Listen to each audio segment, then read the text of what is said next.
Dah lama tak jumpa, apa kabar kawan? Dah bersarani tanam jagung ke di taman. Dulu rambut hitam, sekarang putih macam awan. Jalan pun dah perlahan, tak boleh lagi nak lawan. Cucu aku memang semua lasak-lasak, melompat sana sini sampai pinggang aku retak. Atuhnya dah penat, rasa kepala nak meledak. Nak kejar pun tak larat, nafas pun mula sesak. Oh kawan lama, kita dah hujung waktu. Dulu kuat lari, sekarang lutut rasa kaku. Dulu makan kambing, sekarang makan bubur satu. Gigi pun dah hilang, tinggal gusi tunggu waktu. Pagi makan merah, tengah hari makan biru.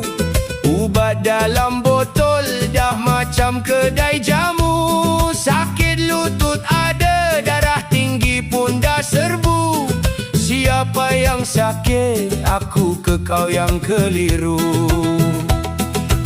Siapa lagi yang sakit? Si Pendi dah tak larat, duduk atas kerusi, satu balang penuh ubat. Kita ni yang tinggal kena jaga-jaga sifat. Jangan asyik mengata, takut nanti kena sebat. Bila ingat mati, hati rasa berdebar. Kawan-kawan sebaya, ramai dah masuk kubur. Amal belum banyak, dosa masih berkibar. Moga hari akhirat kita tak jadi bubur. Dalaman aku nak balik makan ubat.